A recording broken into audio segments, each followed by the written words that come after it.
आज हम करने वाले हैं स्टाफिंग के अंदर एक टॉपिक ऐसा था जो आपने क्लास 12th में नहीं पढ़ा। मतलब मैं ये नहीं कहूंगी कि ये टॉपिक आपने बिल्कुल नहीं पढ़ा, ये टॉपिक आपने पढ़ा है लेकिन इसके सारे पार्ट्स नहीं पढ़े। ठीक है, बाकी सारे जितने कॉन्सेप्ट्स है स्टाफिंग के वो ऑलरेडी आप क्लास 12th में कवर अप कर चुके हो। सिर्फ एक ये पोर्शन था जो आपने क्लास 12th में नहीं पढ़ा, लेकिन ये CUET के लिए हमें प्रिपेयर करना होगा। ठीक है, सो topic is methods of training. जब हम ट्रेनिंग के बारे में पढ़ रहे थे तो हमने उसके कुछ मेथड्स भी पढ़े थे, तो आपने वहां पे मेथड पढ़े हैं लेकिन बहुत सारे मेथड नहीं पढ़े, तो वो बहुत सारे मेथड हम पढ़ लेते हैं। पहली बात तो ट्रेनिंग के मेथड है कौन कौन से। हमारे पास ट्रेनिंग देने के दो तरीके हैं, एक है हमारे pass on the job training method और दूसरा है of the job training method. On the job training method का मतलब होता है काम करते करते काम को सीख लेना, इसे हम बोलते हैं लर्निंग वाइल डूइंग। यानी कि आप काम कर भी रहे हो और आप सीख भी रहे हो। काम करते करते सीख लेना, उसे हम बोलते हैं ऑन द जॉब। लेकिन ऑफ द जॉब क्या होता है? लर्निंग बिफोर डूइंग, यानी कि काम को करने से पहले आप उसे सीख रहे हो, उसके बाद आप काम स्टार्ट करोगे। ठीक है, यहां पर आप अपनी वर्क प्लेस पर ही लर्निंग ले रहे हो, यानी कि जिस जगह पर आप काम करते हो वहीं पे आपकी लर्निंग, वहीं पे आपकी ट्रेनिंग चल रही है। लेकिन ऑफ द जॉब ट्रेनिंग के अंदर आप अपनी वर्क प्लेस से हटकर, अवे होकर आप यहां पर सारी ट्रेनिंग लेते हो। ठीक है, अब ऑन द जॉब ट्रेनिंग के हमारे पास 4 मेथड है जो आपको यहां पर पढ़ने हैं, जिसमें पहला मेथड है अप्रेंटिसशिप प्रोग्राम। अब अप्रेंटिसशिप प्रोग्राम का मतलब क्या होता है, मैं इसका एक बहुत सिंपल सा अगर आपको एग्जांपल दूं तो हमारे घर पर प्लम्बर और इलेक्ट्रिशियंस वगैरह काम करने के लिए आते हैं। ठीक है, तो नॉर्मली क्या होता है कि जब इलेक्ट्रिशियंस या प्लम्बर वगैरह काम करने के लिए आते हैं तो उनके साथ में कहीं ना कहीं एक हेल्पर होता है, हम उसे बोल देते हैं छोटू। एक छोटू जरूर साथ में आता है उनके, जो एक्चुअल में मेन काम नहीं कर रहा होता है, बट जो उसके साथ आया होता है मेन पर्सन, मैं उसे बोल दूं उसका मास्टर। वो जो मेन मास्टर आया हुआ होता है वो उसकी हेल्प करता है। सपोज अगर हमने इलेक्ट्रिशियन से कहा जी हमें अपना ये फैन चेंज करवाना है, तो वो क्या करेगा उसके लिए, और या फिर हमें स्विच बोर्ड के अंदर कुछ चेंजेस कराने हैं तो वो उसके लिए स्विच बोर्ड ओपन कर देगा। यानी कि जो बहुत छोटे छोटे से काम है वो सारे काम वो करेगा, लेकिन जो मेन वर्क है वो जो मेन बंदा होगा, मेन इलेक्ट्रिशियन होगा, वही काम करेगा। लेकिन जब वो मेन इलेक्ट्रिशियन काम कर रहा होगा ना तो छोटू उसको बहुत ध्यान से ऑब्जर्व करेगा, ये काम कर क्या रहा है। तो यहां पर वो उसकी लर्निंग चल रही होती है, यहां पर वो सीख रहा होता है कि किस तरीके से काम को किया जाएगा। तो वो धीरे धीरे डेली की डेली कुछ ना कुछ एक नया चीज सीख रहा होगा। तो जब वो सीख रहा होता है फिर सीखते सीखते क्या होता है कि जब ऐसे काम आते हैं, जैसे अब किसी और घर ने इलेक्ट्रिशियन को बुलाया, तो जब उसने एक बार देख लिया था ना कि पंखा कैसे रिपेयर होता है, तो उसे मौका देगा चलो एक बार तुम भी करके देखो। बट वहां पर वो ट्रेनर, उसका मास्टर खड़ा रहेगा, वो मेन इलेक्ट्रिशियन खड़ा हुआ उसको ऑब्जर्व करेगा कि क्या ये सही कर रहा है, और सही नहीं कर रहा होगा तो उसको करेक्ट करेगा। यानी कि वो छोटू काम में लगा हुआ है लेकिन अभी उसको पूरी तरीके से उसकी जॉब दी नहीं गई है, उसको सिर्फ सिखाया जा रहा है इस तरीके से। तो ये अप्रेंटिसशिप प्रोग्राम होता है जहां पर आपको पोजीशन मिली नहीं है वो आपकी जॉब की, बट अभी उस जॉब पोजीशन को लेने के लिए पहले आप धीरे धीरे सीख रहे हो, जहां पर आपका ट्रेनर आपके साथ रहता है और आपको ट्रेन करता है, और जिस दिन आप ट्रेंड हो जाते हो आपको आपकी जगह दे दी जाती है। ठीक है, तो ऐसे में जब आप सिर्फ सीख रहे हो काम को, अब जॉब तो आप कर रहे हो, तो ऐसा नहीं कि आपको बिल्कुल भी पैसा नहीं मिलेगा, पैसा मिलता है लेकिन उसका जस्ट एक पार्ट मिलता है, यानी कि सैलरी का आपको कुछ पार्ट मिलता है और उसको यहां पर बोला जाता है स्टाइपेंड। क्या बोला जाता है उसको? स्टाइपेंड। ये एक वर्ड मैंने आपको बता दिया। स्टाइपेंड क्या होता है? It is a part of salary, it is not the full salary, it is just a part of salary. Salary का कुछ हिस्सा आपको दिया जा रहा है क्योंकि कहीं ना कहीं आप थोड़ा बहुत तो काम कर ही रहे हो। Apprenticeship program generally semi skilled और स्किल्ड जॉब्स के लिए हो सकता है।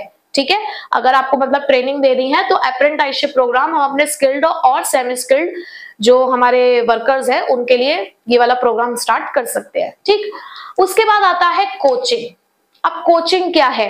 अब जैसे कि ये क्रिकेटर होते हैं, ठीक है, अब ये एकेडमी में जाते हैं, सीखते हैं ना।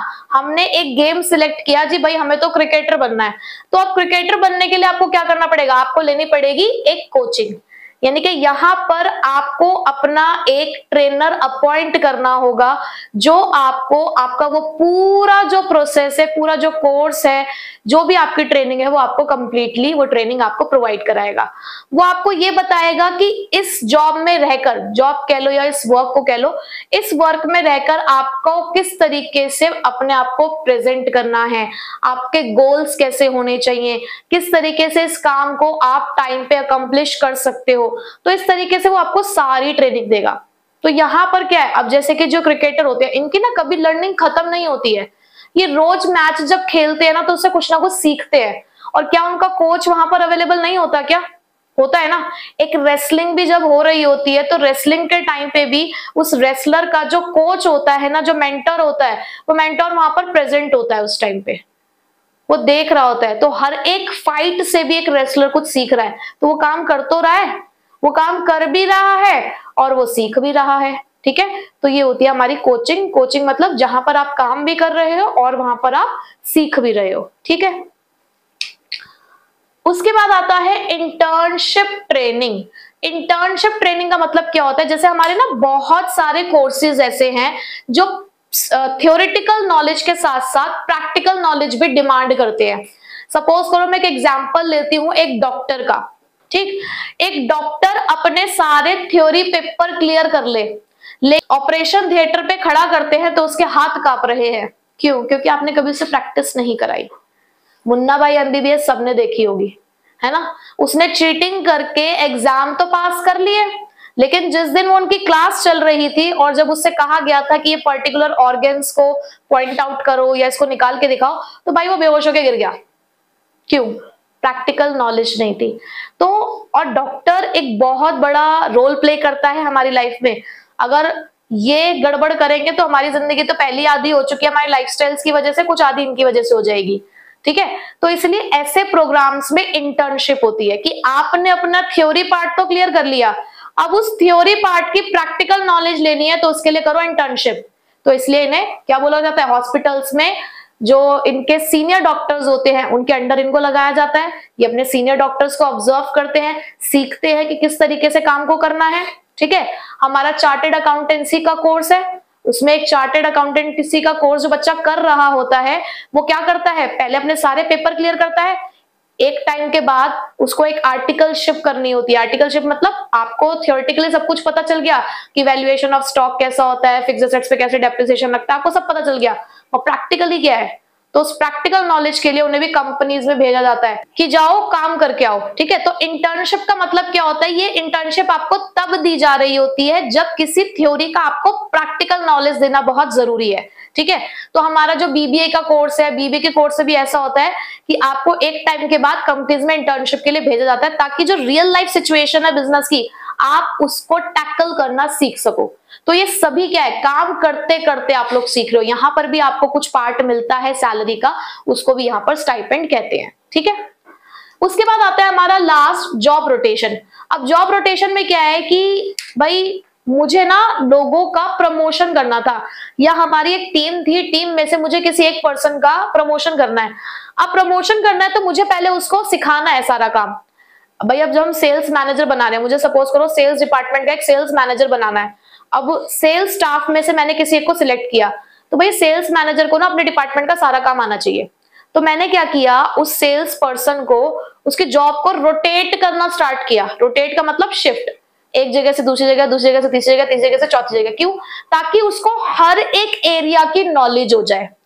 वो धीरे धीरे काम कर भी रहा है, काम सीख भी रहा है। वो एग्जिस्टिंग है स्टाफ, एग्जिस्टिंग एम्प्लॉय है, वो ऑलरेडी काम कर रहा था हमारे यहाँ पे, बट जस्ट बिकॉज मैं उसको सारी चीजें सिखाना चाहती हूँ उस पर्टिकुलर वर्क से रिलेटेड, या मुझे किसी को प्रोडक्ट मैनेजर बनाना था तो उसको उस प्रोडक्ट के बारे में सब कुछ पता होना चाहिए ना, तो मैंने उसको हर एक डिपार्टमेंट, हर एक फंक्शन में मैंने उसको रोटेट किया, शिफ्ट किया, ताकि उसको हर एक चीज की नॉलेज हो जाए।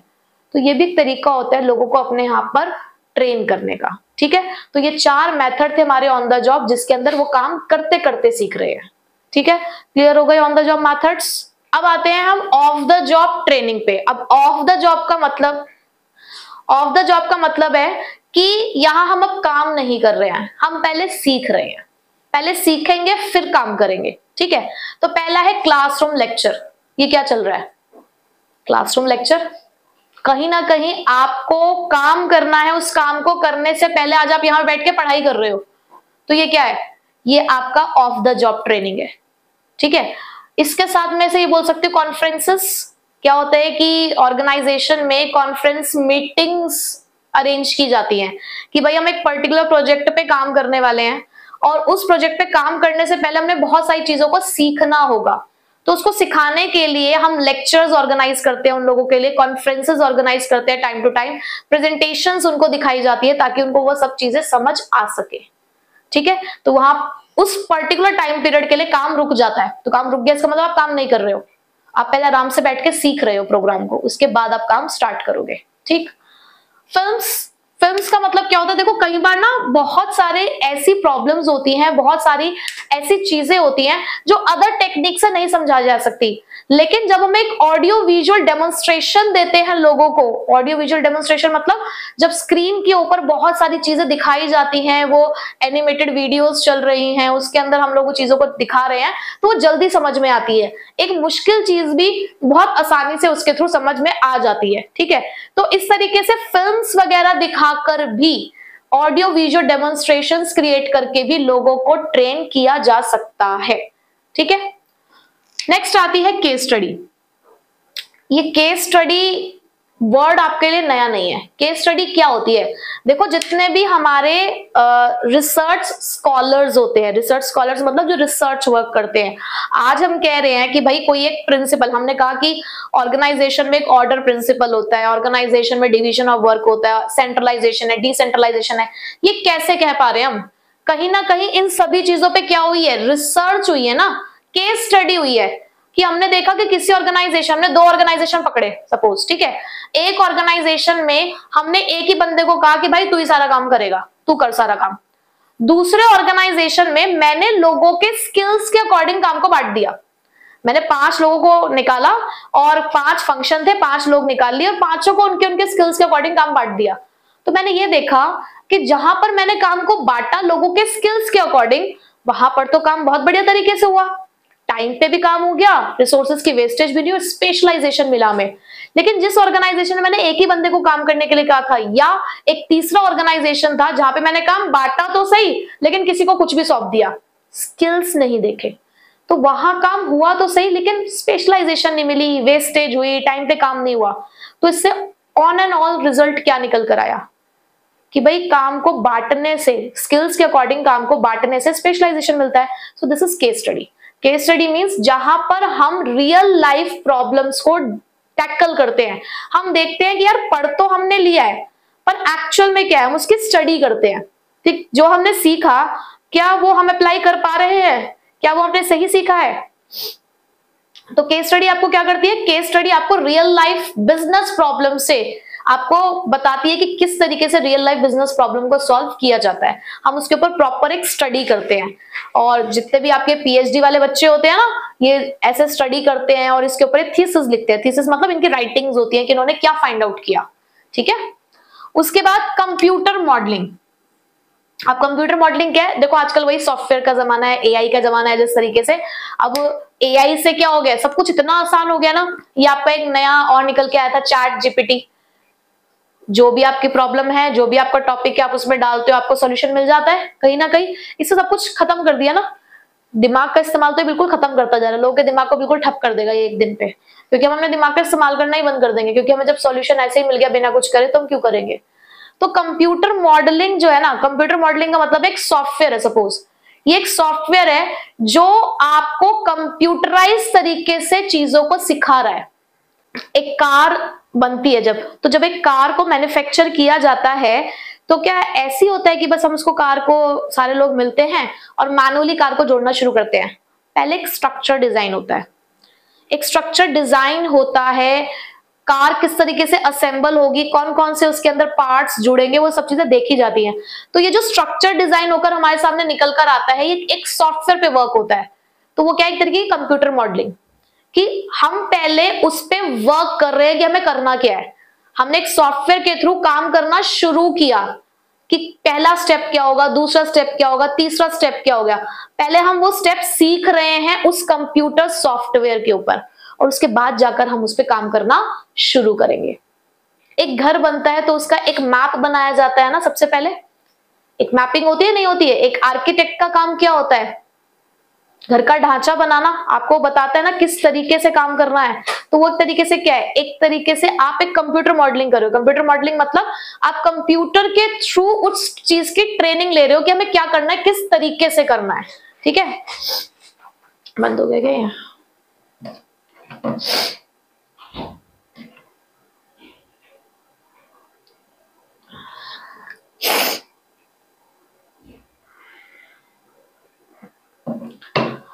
और एक चीज जो मैं आपको इसके अंदर बता दूं कंप्यूटर मॉडलिंग के अंदर, अब देखो क्या होता है ना कि अगर हम डायरेक्टली ही काम करना शुरू कर देंगे ना, तो कई बार कुछ एरियाज ऐसे होते हैं जहां पर रिस्क इन्वॉल्व होता है।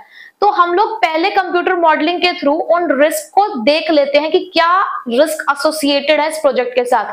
अब कल कोई रॉकेट लॉन्च करना है तो ऐसे थोड़ी लॉन्च कर दिया जाएगा, पहले उसकी कंप्यूटर मॉडलिंग होगी, पहले देखा जाएगा क्या क्या रिस्क एसोसिएटेड है, फिर उसके ऊपर वर्क स्टार्ट होगा। ठीक है, उसके बाद आता है वेस्ट्यूबल ट्रेनिंग। अब इसका मतलब क्या होता है कि कई बार हम कोई ऐसे काम में होते हैं, ऐसे प्रोजेक्ट्स में होते हैं जहां पर सोफिस्टिकेटेड मशीन्स का इस्तेमाल किया जाता है, यानी कि कॉम्प्लिकेटेड मशीन है कि अगर वहां पे हमसे जरा सी भी गलती हुई तो एक बहुत बड़ा एक्सीडेंट हो सकता है। तो उस एक्सीडेंट से बचने के लिए हम अपने वर्कर्स को क्या करते हैं, पहले एक डमी मशीन पर सिखाते हैं। हम उन्हें वर्क प्लेस से हटके लेके जाते हैं, away from the work place लेकर जाते हैं, away from the work area, और उनको एक डमी मशीन दिखाते हैं और उस डमी मशीन को चलाना सिखाते हैं। जिस दिन वो उस डमी मशीन को चलाना सीख जाते हैं, जब वो वेल अवेयर हो गए कि यार इस चीज से ये होता है, सपोज उसके अंदर बहुत सारे बटन्स इन्वॉल्व है जिनके अलग अलग फंक्शंस हैं, तो जिस दिन उनको उन सारे बटन्स का फंक्शन पता चल गया, उनसे रिलेटेड रिस्क पता चल गया, तो वो बिल्कुल सीख गए, तब हम उन्हें एक्चुअल मशीन के पास लेकर जाएंगे और उन्हें कहेंगे अब आप काम कर सकते हो। तो यहां पर क्या है, डमी मशीन का इस्तेमाल किया जा रहा है आपको ट्रेनिंग देने के लिए, लेकिन वहां एक्चुअल वर्क एरिया में ले जाने से पहले आपको कहीं और ले जाकर उसकी ट्रेनिंग दी जा रही है। यानी कि यहां पर भी आप ऑफ द जॉब मतलब अभी काम कर नहीं रहे हो, पहले सीख रहे हो। लास्ट है हमारे पास प्रोग्राम्ड इंस्ट्रक्शन। अब प्रोग्राम्ड इंस्ट्रक्शन क्या होता है? अब जैसे देखो, किसी को सपोज करो स्पोकन इंग्लिश का कोर्स करना है, ठीक है, तो जब आप स्पोकन इंग्लिश का कोर्स करते हैं ना, तो आपको पहले दिन ही वो अंग्रेज नहीं बना सकते। पहले दिन नहीं होगा कि आप फर्राटेदार इंग्लिश बोलना शुरू कर दो। वो पहले आपको लेवल्स में डिवाइड करते हैं। वो आपको पहले बिगिनर्स लेवल पे डालते हैं, फिर इंटरमीडिएट लेवल होता है, फिर एडवांस लेवल आता है। तो यहां पर आपने देखा कि कुछ मॉड्यूल्स हैं, इन्हें बोलते हैं मॉड्यूल्स। ये जो इन्होंने पार्ट्स में डिवाइड किया कोर्स, इसे बोला जाता है मॉड्यूल्स। ठीक है, तो इस तरीके से पहले आपकी पूरे उस कोर्स को जो उन्होंने आपको सिखाना है उसको वो मॉड्यूल्स में डिवाइड करेंगे। वन बाय वन आप उस मॉड्यूल को क्लियर करोगे और जिस दिन आप पूरा कोर्स कंप्लीट कर लोगे उस दिन वो आपको आपकी जॉब दे देंगे। तो यहां पर ये भी एक तरीका है ट्रेन करने का कि जो भी हमें काम सिखाना है पहले हम उस काम को स्टेजेस में डिजाइन कर देते हैं। यानी कि प्रोग्राम्ड इंस्ट्रक्शंस का मतलब क्या है, एक प्रोग्राम बना के रख दिया हमने। जैसे आजकल वो गूगल पे चल नहीं रहे कि सर्टिफाइड ये बन जाओ, सर्टिफिकेट्स गूगल बांट रहे हैं कि अगर आपको किसी भी चीज का कोर्स करना है, जैसे लैंग्वेज कोर्स करना है तो लैंग्वेज का सर्टिफिकेट दे दिया उसने, तो आपको क्या करना है, पहले उसके लेवल्स कंप्लीट करने हैं। हम लैंग्वेज कोर्सेज करते हैं तो लैंग्वेज कोर्सेज में भी क्या होता है, आपको लेवल्स क्लियर करने होते हैं। तो यहाँ पर ना हम क्या करते हैं, अपनी ट्रेनिंग को एक प्रोग्राम में डिजाइन कर देते हैं और प्रोग्राम में डिजाइन करने के बाद आपके लेवल सेट कर देते हैं। आप उन लेवल्स को क्लियर करते जाते हो, दैट मींस आपकी ट्रेनिंग कंप्लीट होती चली जा रही है। ठीक है, तो यहां पर भी आप पहले सीख रहे हो, उसके बाद आप काम करोगे। तो ये हमारे 6 मेथड थे ऑफ द जॉब के। तो इन सभी मेथड्स के अंदर पहले आपने काम को सीखा, फिर आपने उस काम को किया। ठीक है, तो स्टाफिंग वाले चैप्टर में सिर्फ यही एक ओमिटेड पोर्शन था, बाकी सारा कंप्लीट, बाकी जितना भी आपका पोर्शन था वो आप कंप्लीट कर चुके हो। तो पहले वही करना है, पहले पुराने वाला देखना है, पहले पुराने वाले की वीडियो देखनी है, फिर इसको देखना है क्योंकि ये लास्ट टॉपिक है उस चैप्टर के अंदर, और उसके बाद आपको इसके एमसीक्यूज करने हैं। ठीक है।